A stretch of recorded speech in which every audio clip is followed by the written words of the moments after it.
Hey everyone, welcome back. I'm Chloe. And I am James. Welcome to today's lesson. Okay, so today we are going to talk about something that every single English learner struggles with. And I mean every single one. That is right. Today's topic is how to think in English, how to stop translating in your head. Because here is what happens, right? Someone says something to you in English, and instead of just understanding it, your brain does this weird thing. It takes the English words, translates them into your native language, you think about your answer in your native language, then you translate that answer back into English, and then you speak. And by the time you finally say something, 3 seconds have passed. The conversation has moved on, and you feel slow. You feel frustrated. You feel like you will never be fluent. And that frustration, that feeling, we get it. We really do. But here's the good news. Thinking in English is not a talent. It is not something you are born with. It is a skill. And like any skill, it can be trained. Exactly. And today, we are going to give you 7 practical techniques to train your brain to think directly in English. No translation, no delay, just natural, automatic English. These are not complicated methods. You do not need a teacher. You do not need a classroom. You can start today, right now, with just your brain and 10 minutes a day. So let's begin with an important question. Why does your brain translate in the first place? Okay, so this is actually really interesting. James, why do our brains do this? Why can't we just think in English from the start? Great question. And the answer is actually quite simple. Your brain translates because that is how it learned English in the first place. Think about it.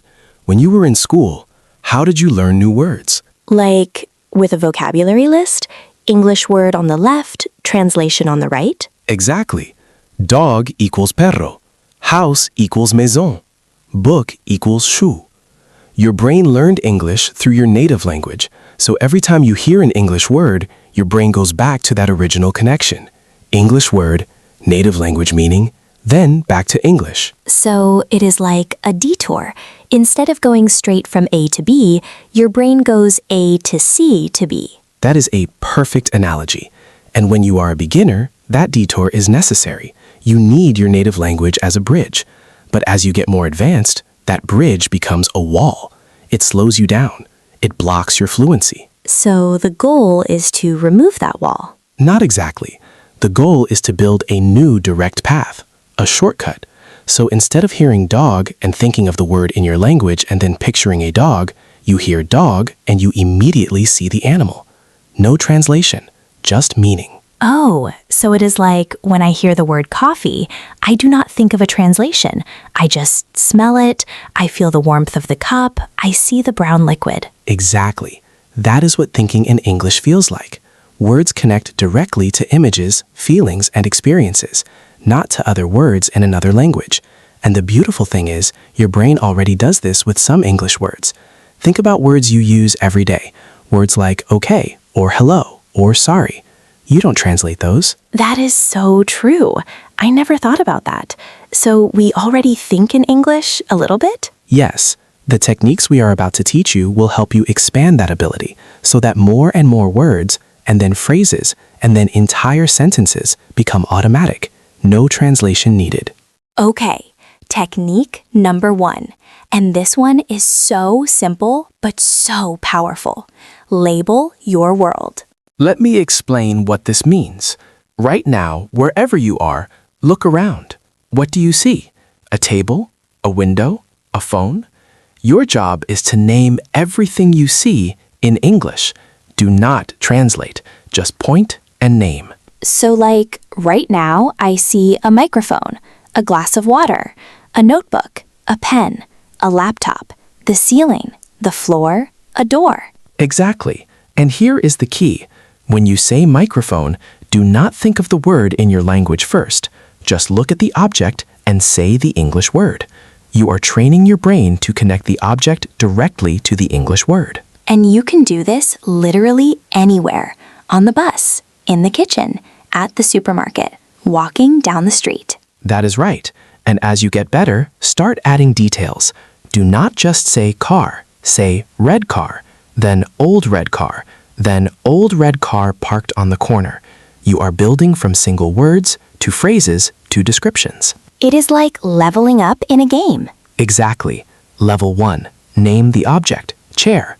Level 2, add a detail, wooden chair. Level 3, add a location, wooden chair next to the window. Level 4, add an opinion. That old wooden chair next to the window looks really comfortable. You are training your brain to produce English automatically without any translation. And the best part? Nobody knows you are doing it. You can practice on the train and nobody thinks you are crazy.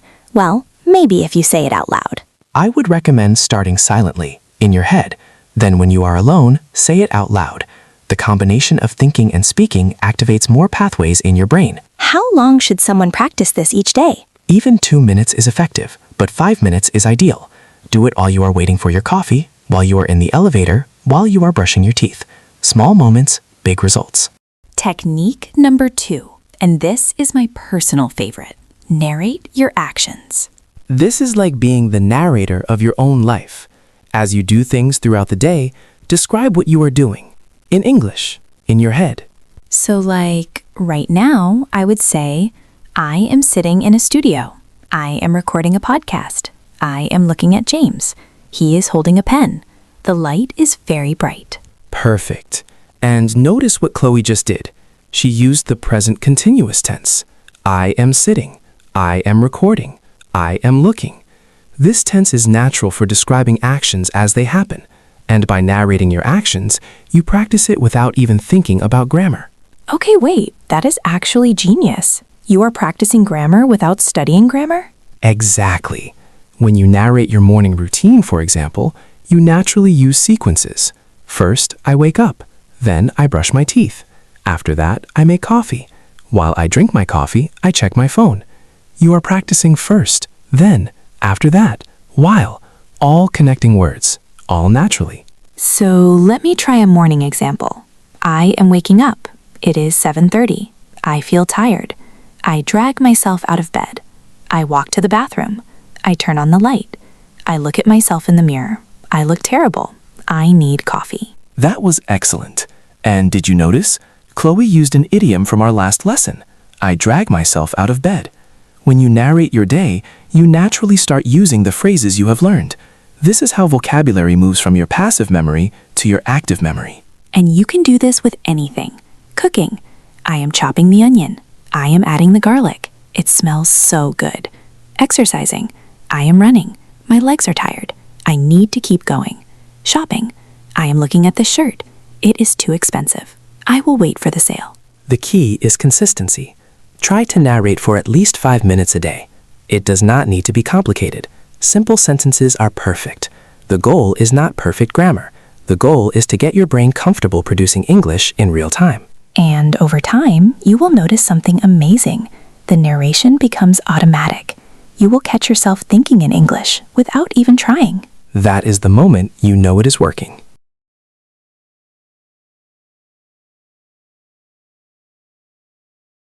Okay, technique number 3.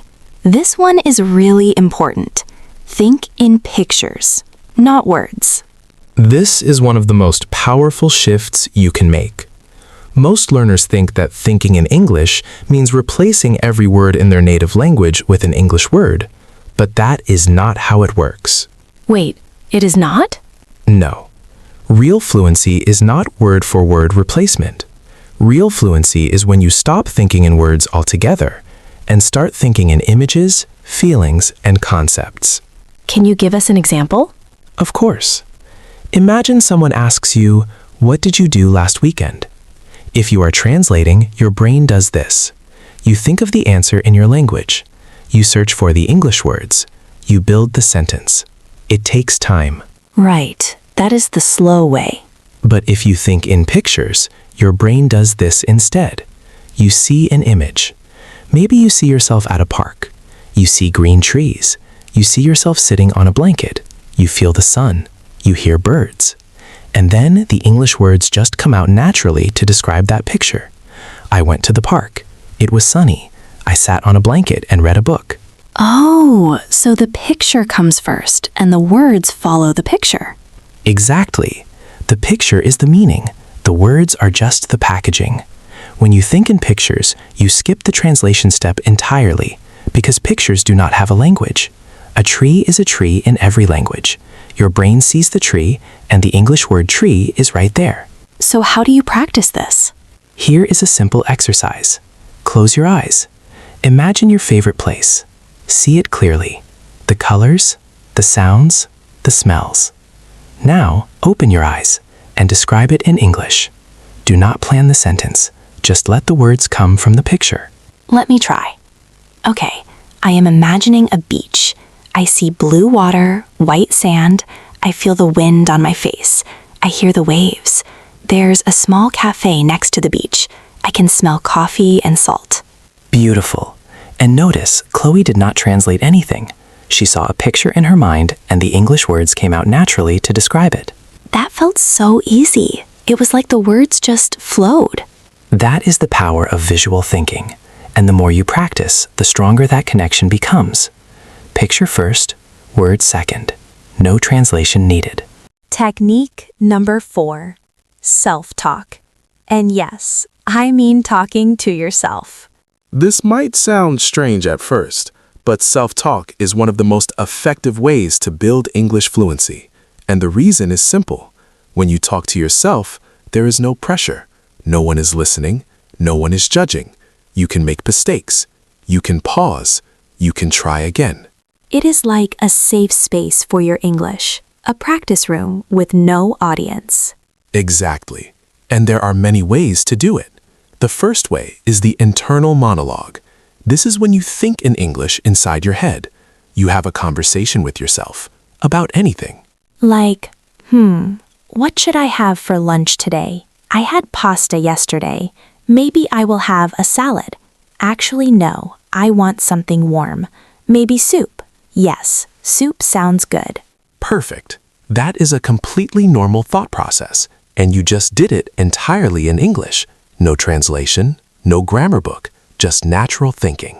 And you can do this about literally anything. Should I take the bus or walk? It is raining. I should take the bus.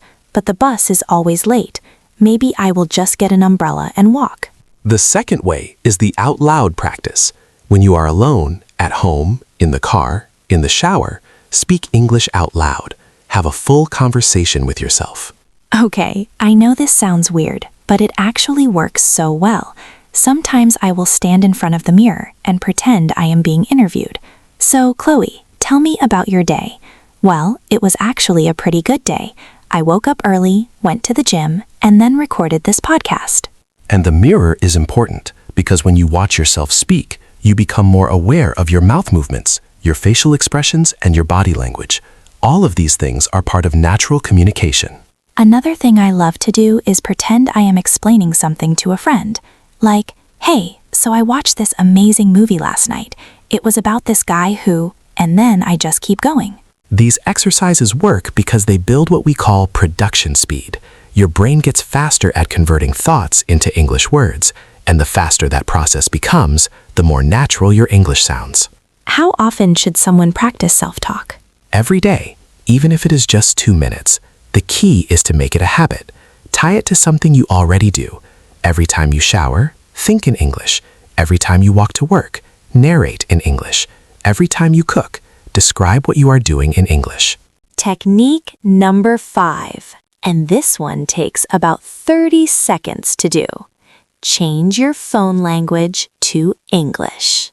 This is one of the easiest changes you can make, and it has a huge impact. Think about how many times a day you look at your phone. 50 times? 100 times? Every time you unlock your phone, check a notification, open an app, you are reading text. If that text is in English, you are training your brain to process English automatically. And it is not just your phone. Change your social media to English. Change your Netflix to English with English subtitles. Change your Google to English. Change everything. The idea is to create an English environment around you. Even if you live in a country where English is not spoken, your digital world can be completely English. I also recommend following English accounts on social media, English meme pages, English news accounts, English podcasts. Fill your feed with English content. And here is why this works. Your brain adapts to whatever environment it is in. If everything around you is in English, your brain starts treating English as the default language, not the foreign language, the normal language. At first, it might feel uncomfortable. You might not understand everything on your phone, but give it 1 week. Just 1 week, and you will be surprised how quickly your brain adjusts. And there is a bonus benefit. You will learn so much practical vocabulary. Words like settings, notifications, download, update, search, share. These are words you use every day, and now you will know them in English without ever studying them. It is passive learning. Your brain absorbs English just by living your normal life. No textbook required. Technique number 6, shadowing. And if you have been following our channel, you know we love this technique. Shadowing is one of the most powerful methods for building fluency. And it is very simple. You listen to someone speaking English, and you repeat what they say at the same time. Not after, at the same time. Like a shadow. It is like being their echo, but in real time. Exactly. And here is why it works. When you shadow, you are training 3 things at once. Your ears, your mouth, and your brain. Your ears learn to recognize natural English sounds and rhythm. Your mouth learns to physically produce those sounds. And your brain learns to process English at native speed. So how do you actually do it, step by step? Step 1. Choose your material. A podcast, a YouTube video, an audiobook. Something with clear English. Not too fast, not too slow. Our episodes are perfect for this, by the way. Naturally. Step 2. Listen to 1 sentence. Just 1. Pay attention to the rhythm, the stress, the intonation. Where does the speaker go up? Where do they go down? Where do they pause? Like when Jane says, your brain learns to process English at native speed. Listen to that again. Your brain learns to process English at native speed. There is a rhythm, a music. Step 3. Play the sentence again. This time, speak along with it. Match the speed, match the tone, match the stress. Do not worry about understanding every word. Focus on the sound and the feeling. And step 4. Repeat. Do the same sentence 3 to 5 times, then move on to the next one. Now there are different levels of shadowing. Level 1 is basic shadowing. You repeat the words you hear. This builds pronunciation and listening skills. Level 2. Level 2 is content shadowing. After you shadow a sentence, pause and think about what it means. Try to visualize it. This builds comprehension. And level 3? Level 3 is the most advanced. It is called free shadowing or paraphrasing. After you shadow a sentence, try to say the same idea in your own words. This builds true fluency because now you are not just copying, you are producing original English. Can you give an example? Of course. I say, I was stuck in traffic for an hour. Level 1 shadow, you repeat, I was stuck in traffic for an hour. Level 2, you think about it. You see a car, a highway, cars not moving. Level 3, you say it in your own words. The traffic was terrible. I could not move for an hour. Oh, so you went from copying to understanding to creating. That is amazing. And that is the journey from learner to speaker. Shadowing bridges that gap. How long should someone shadow each day?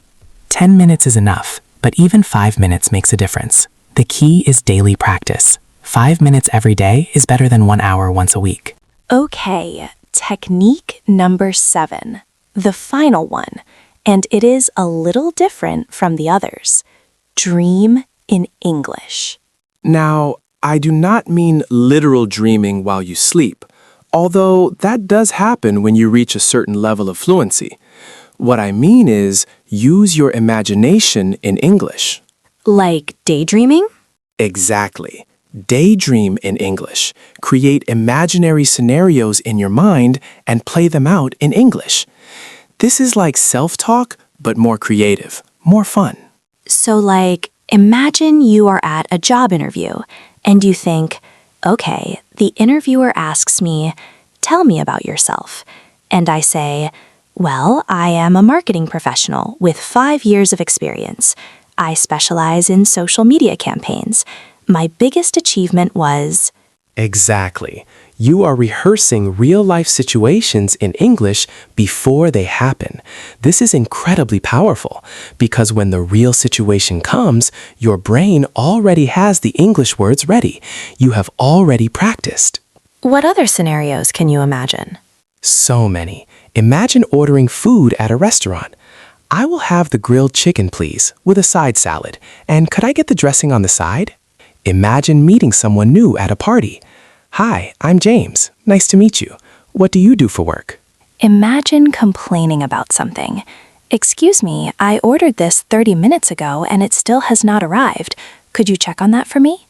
Imagine giving a presentation. Good morning, everyone. Thank you for being here. Today, I am going to talk about 3 key trends in our industry. The possibilities are endless. And the cool thing is, you can practice situations that are difficult for you.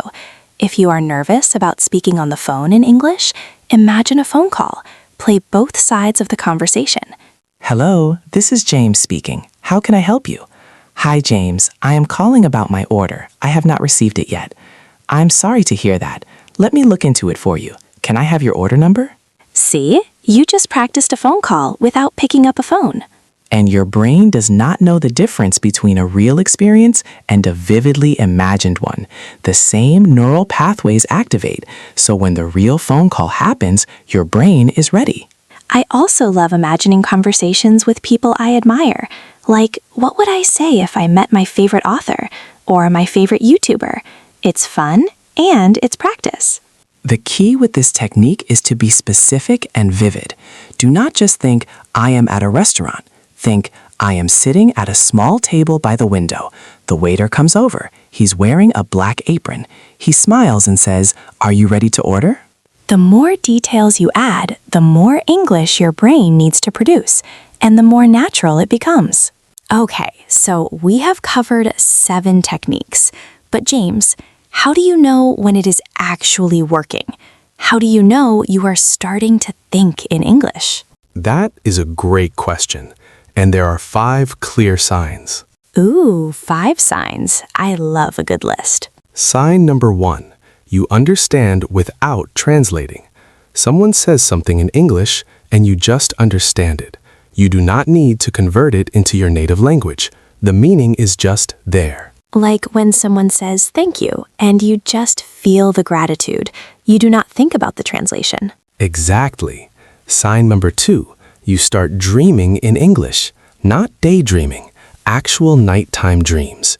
If you have ever had a dream where people are speaking English, that is a very strong sign that your brain is processing English at a deep level. Has that happened to any of you? Let us know in the comments. Sign number 3. You forget a word in your native language, but you remember it in English. This is a very common experience for bilingual people. You are talking to someone in your language, and you say, what is that thing called? You know I only remember the English word. That happens to me. I will be talking to my family and I will say a word in English because my brain finds it faster than the word in my own language. That is a wonderful sign. It means English is becoming your brain's first choice for that word. Sign number 4. You can respond quickly in English. There is no delay, no hesitation. Someone asks you a question and the answer comes out immediately, like a reflex. Like if someone says, how are you? And you don't think about it. You just say, I'm good, thanks. Exactly. The response is automatic. And sign number 5, you catch yourself thinking in English without planning to. You are walking down the street and suddenly you realize your internal thoughts are in English. You did not decide to think in English, it just happened. That is the best feeling in the world, when English is not a subject anymore. It's just how you think. And I want to be honest with you. This does not happen overnight. It takes weeks, sometimes months.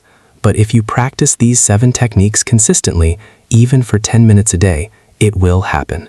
I promise. Before we finish, James, What are some mistakes that learners make when they try to think in English? Good question. Mistake number 1. Trying to think in complex sentences too early. When you first start thinking in English, keep it simple. I am hungry. The weather is cold. I like this song. Do not try to think, if I had known that the restaurant was going to be closed, I would have eaten before I left the house. That is too much. Start simple, build up slowly. Baby steps. Exactly. Mistake number 2. Getting frustrated when you cannot find a word. This will happen a lot, and when it happens, do not switch back to your native language. Instead, describe the word. If you cannot think of the word umbrella, say, the thing you use when it rains. This is called a circumlocution strategy, and it is exactly what native speakers do when they forget a word. Oh, I do that all the time in my own language. What is that thing called? You know, the thing you use to... Exactly. It is natural, and in English, it keeps your brain in English mode. The moment you switch to your native language to find a word, you break the English thinking chain. What is mistake number 3? Mistake number 3. Only practicing when you are studying. Thinking in English should not be limited to your study time. It should happen all day, while you eat, while you shower, while you wait in line, while you walk. The goal is to make English thinking a constant background process in your brain. Like background music. Like background music, exactly. And mistake number 4, expecting perfection. Your English thoughts will have grammar mistakes. They will have missing words. They will sometimes be messy. And that is completely okay. The goal is not perfect English thoughts. The goal is English thoughts, period. The accuracy comes later. The fluency comes first. I love that. Fluency first, accuracy second. Do not let perfectionism stop you from practicing. Okay, so we have 7 techniques, but let's be real. Most people are busy. They do not have hours to practice. So James, can you give us a simple daily plan, something anyone can do in just 10 minutes? Absolutely. Here is your 10-minute daily plan for thinking in English. Minutes 1 and 2. Label your world. Look around and name everything you see in English. Add details as you get better. Minutes 3 and 4. Narrate your actions. Describe what you are doing right now. I am sitting on the bus. I am looking out the window. The sky is gray. Minutes 5 and 6. Self-talk. Have a quick conversation with yourself. What should I do this evening? Maybe I will cook dinner. Or maybe I will order something. Minutes 7 and 8. Imagine a scenario. A job interview. A phone call. A conversation with a stranger. Play it out in your head. In English. Minutes 9 and 10. Shadow. Pick one sentence from a podcast or a video. Listen. Repeat. Match the rhythm. Do this 3 to 5 times. That is it? 10 minutes? That is it? 10 minutes. Every day. And here is the secret. You do not even need to set aside 10 minutes. You can spread these exercises throughout your day. Label your world while you wait for the bus. Narrate while you cook. Self-talk while you shower. Imagine scenarios while you lie in bed before sleep. So it's not extra time. It's using the time you already have, but in English. Exactly. That is the most efficient way to learn. And within 2 weeks of doing this consistently, you will notice a difference. Your English will feel faster, lighter, more natural. And within a month? Within a month, you will start catching yourself thinking in English without even trying. And that is when you know you are not just learning English anymore. You are living in English. Okay, everyone. Before we go, let's practice together. Right now. James and I are going to guide you through a quick thinking exercise. Ready? Close your eyes if you can. If you are walking or driving, just listen and think along with us. Okay. Think about this morning. What did you do when you woke up? Do not translate. Just see the pictures. See your bedroom. See yourself getting out of bed. Now, describe it. In English. Silently. In your head. Maybe you thought, I woke up at 7. I felt tired. I checked my phone. I got out of bed slowly. Good. Now think about what you are doing right now. Where are you? Describe your surroundings. In English. Maybe you thought, I am sitting on the train. I am wearing headphones. The woman next to me is reading a book. The train is quite full. Now, think about tonight. What are you going to do? Plan your evening. In English. Maybe you thought, after work, I will go to the supermarket. I need to buy some vegetables. Then I will go home and cook dinner. Maybe I will watch something on Netflix after that. Did you do it? Did you think in English just now? Even if it was just one sentence, that counts. That is progress. And here is something important. You just proved to yourself that you can think in English. You did it. Right now. In this moment. The only difference between you and a fluent speaker is that they do this all day, every day. And now, so can you. Let's do a quick recap of everything we learned today. Technique 1. Label your world.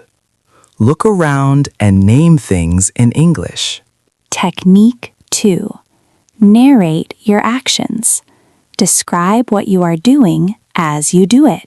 Technique 3. Think in pictures, not words. Let the images create the English. Technique 4. Self-talk. Have conversations with yourself in English. Technique 5. Change your phone and apps to English. Create an English environment. Technique 6. Shadowing. Listen and repeat at the same time. Train your ears, mouth, and brain together. And Technique 7. Dream in English. Use your imagination to rehearse real-life scenarios. 7 techniques. 10 minutes a day. And your brain will start thinking in English, naturally. Okay, everyone, that is it for today. Remember, thinking in English is not a destination. It is a journey. You do not wake up one day and suddenly, boom, everything is in English. It happens gradually, word by word, thought by thought, day by day. And every time you practice, even for 1 minute, you are building that new pathway in your brain. So start today. Start right now. The moment this episode ends, look around you and name 5 things in English. That is your first step. If you found this helpful, please share it with a friend who is learning English, and let us know in the comments, which technique are you going to try first? 9 is the imagination one. I love pretending I am being interviewed. It is so fun. I think mine is labeling. It is simple, it is immediate, and it works everywhere. Love it. All right, everyone. Keep practicing, keep thinking, and remember, you are closer to fluency than you think. See you in the next lesson. Bye, everyone.